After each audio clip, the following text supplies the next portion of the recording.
तो आइए आपको मैं हिंदी साहित्य जगत की ओर ले जा रहा हूँ। आज मैं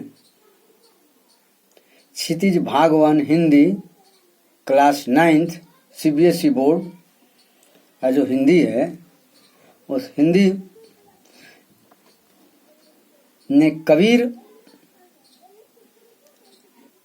दास जी का जो साखिया है, उन साखियों के बारे में का दोहा है, उन दोहा के बारे में विशेष रूप से जानकारी देने जा रहा हूँ। इसमें इस पाठ में जो मुख्य रूप से दोहा है, उन्हीं में से कुछ दोहा है जिसको मैं आप सबों के बीच रखने जा रहा हूँ। कबीर दास जी संत विचारधारा के कवियों में एक कवि थे। अकबर के समकालीन, तुलसीदास के समकालीन कवि थे। जिस समय वो धरती पर अवतरित हुए थे भारत के भूमि पर, उस वक्त जाति जाति संप्रदाय संप्रदाय में बटा हुआ था। भाषा के आधार पर, मानसिकता के आधार पर, शारीरिक ढांचों के आधार पर के तमाम चीजों में एक संप्रदाय दूसरे संप्रदाय को देखना तक पसंद नहीं करता था। हर संप्रदाय अपने आप को दिखाने के चक्कर में रहता था। एक संप्रदाय दूसरे को हीन भावना से देखता था। उन भावनाओं के बीच में आकर के उन्होंने जीवन का सही अर्थ बताया। एक मानव को दूसरे मानव से कैसे एक करके सही दिशा की ओर ले जाना है, उन गुणों को वक्त के आधार पर रखे और उन्होंने दोहा के माध्यम से रूढ़िवादी सभ्यता संस्कृति को काफी प्रहार किया। जो दोहा मैं आप सबों के बीच रखने जा रहा हूं,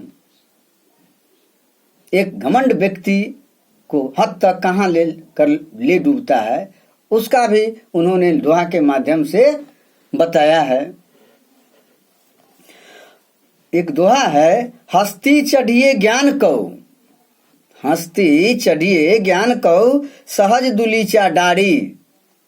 हस्ती चढ़िए ज्ञान कऊ सहज दुलीचा डारी। स्वान रूप संसार है, स्वान रूप संसार है, भूखन दे झर मारी, भूखन दे झक मारी।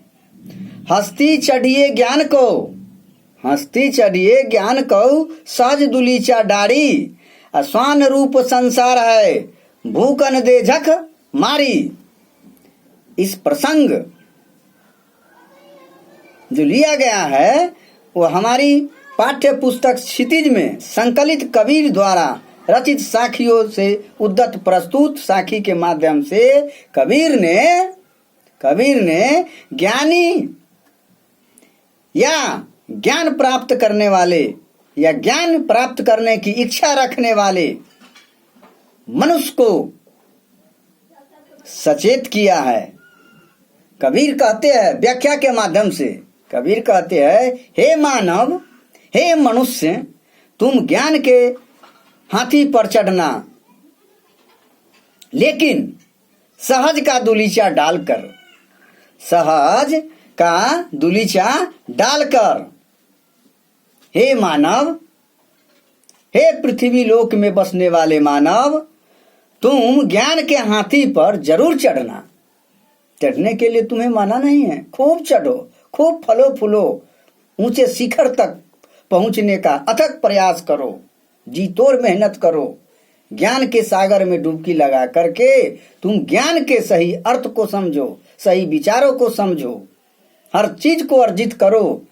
संसार के तमाम क्षेत्र में ज्ञान पड़ा है, उन ज्ञान को अपने ज्ञान इंद्रियों के द्वारा तुम अर्जित करो और संसार की एक नई रोशनी दो। लेकिन कहा है क्या कहा है कि तुम ज्ञान के हाथी पर चढ़ना जरूर, लेकिन सहज का दूलीचा डालकर, क्योंकि यह संसार, यह ब्रह्म संसार जो है वह कुत्तों के समान है, जो अवसर पाकर अनायास भौंकता रहता है, कुत्तों की भांति भौंकता रहता है। कामी, क्रोधी, लालची ये जो मनुष्य है ये अनायास अवसर पाकर कुत्तों के तरह भौंकते रहता है। यह संसार जो है यह कुत्तों के समान है। कहने का तात्पर्य मेरा यह रहा, कहने का तात्पर्य है कि यदि किसी को ज्ञान है अथवा ज्ञान प्राप्त करना चाहता है, किसी को ज्ञान है अथवा ज्ञान प्राप्त करना चाहता है तो उसे अहंकार रहित होना चाहिए, अहंकार के भ्रम में नहीं फंसना चाहिए। अहंकारी मनुष्य जीवन के कोई क्षेत्र में अपने परचम को नहीं लहरा सकता है। इसीलिए अहंकार को कभी भी अपने ज्ञान इंद्रियों के साथ अटैचमेंट नहीं होना देना चाहिए। हर वक्त हमारा शरीर जो है वो अहंकार रहित होना चाहिए, तभी हम इस दिशा में या किसी भी दिशा में परचम को लहरा सकते हैं। अर्थात ज्ञान हासिल करने की जो प्रक्रिया है वो है अहंकार रहित होना। जब तक आप अहंकार रहित नहीं होंगे आपको सही संसार का ज्ञान नहीं मिल पाएगी, आप तक नहीं पहुंच पाएगी। इसीलिए जीवन को अहंकार रहित रखना चाहिए। मेन कबीर का यही उद्देश्य है जी। कबीर ने ज्ञानी को सहजता का व्यवहार करने की सीख दी है। संसार को ज्ञानियों पर कटाक्ष करने वाला बताया है, संसार को ज्ञानियों पर कटाक्ष करने वाला बताया है। चलिए अगला व्याख्या फिर करने जा रहा हूं अगले साखी के माध्यम से।